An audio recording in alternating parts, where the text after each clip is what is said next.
And finally, despite being at the forefront of green initiatives, Starbucks CEO Brian Niccol will be flying almost 1,000 miles to work every other day in a private jet from Newport Beach, California to Seattle, Washington. His upcoming trips will leave an unimaginable trail of carbon emissions. And this move has sparked a public backlash, with many criticizing the company for banning plastic straws but endorsing these carbon-intensive executive perks. Our final story gets you the details on the brewing trouble facing Starbucks.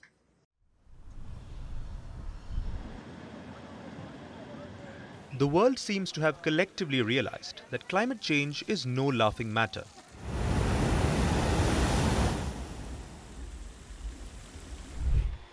Individuals and corporations alike are racing to outdo each other in their efforts to secure a greener future for the next generation. Or at least, that's the narrative they are selling. Everyone's making grand promises to cut carbon footprints and adopt eco-friendly practices. But is any of it real? Take Starbucks, for example, the coffee titan that's supposedly leading the charge in green initiatives. They are doing everything from cutting down greenhouse gas emissions in production to swapping out plastic for paper cups. It looks like they're ticking all the right boxes. But recently, Starbucks found itself under the harsh glare of public scrutiny for a move that seems to fly in the face of its green image. The company recently named Brian Niccol as its new CEO, in a hope that he will brew up better business. But his environmental impact began soaring on day one. Quite literally. According to reports, Niccol will commute to his new office in Washington State's Seattle City all the way from Newport Beach in California on a private jet. That's a round-trip distance of about 990 miles or 1,600 kilometers every day. If you're having trouble connecting the dots, let us help. While Starbucks preaches sustainability, its new CEO will be pumping out carbon emissions at a rate that even the most avid polluter would envy. Office perks indeed.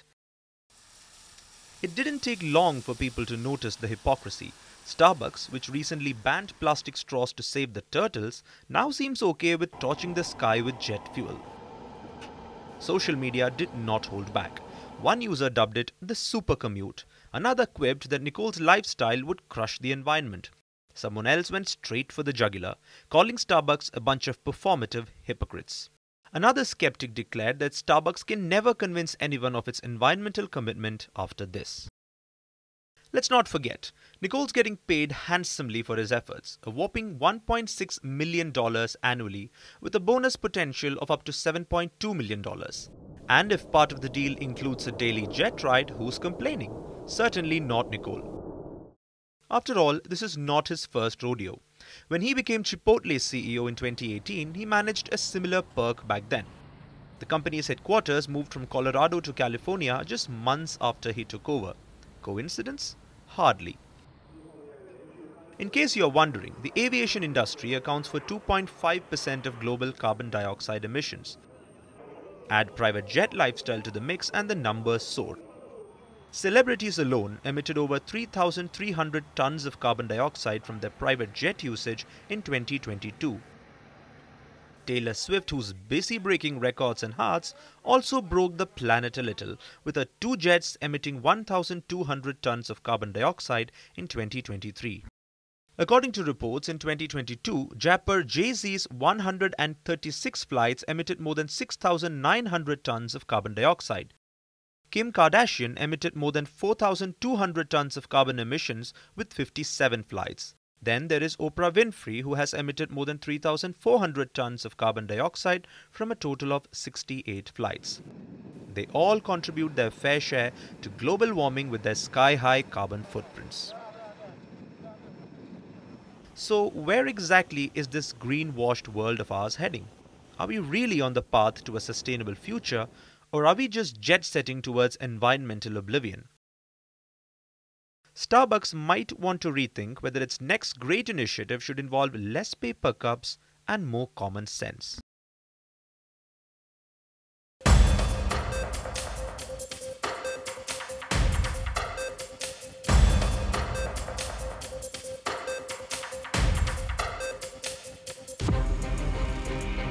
From impeachments to inaugurations, if it's a political story, we are on the scene.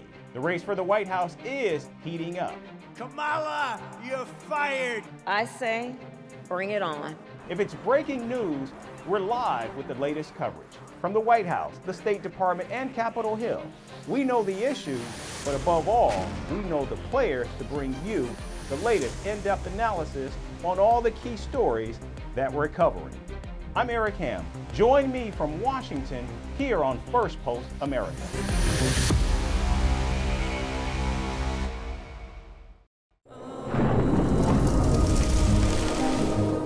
Climate change is on our doorstep.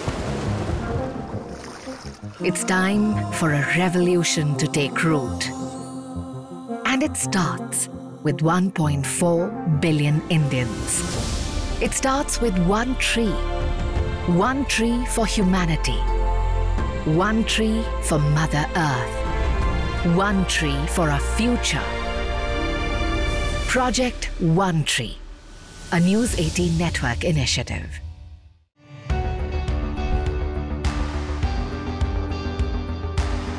Across continents, one powerful news source. Bringing you diverse perspectives on the issues that matter.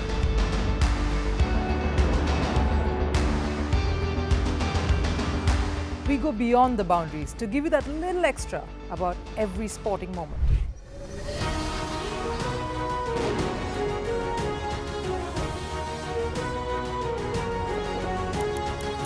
So thank you for making Firstpost 5 million strong. We're counting on your support, and you can trust us to bring you the news unfiltered and unvarnished.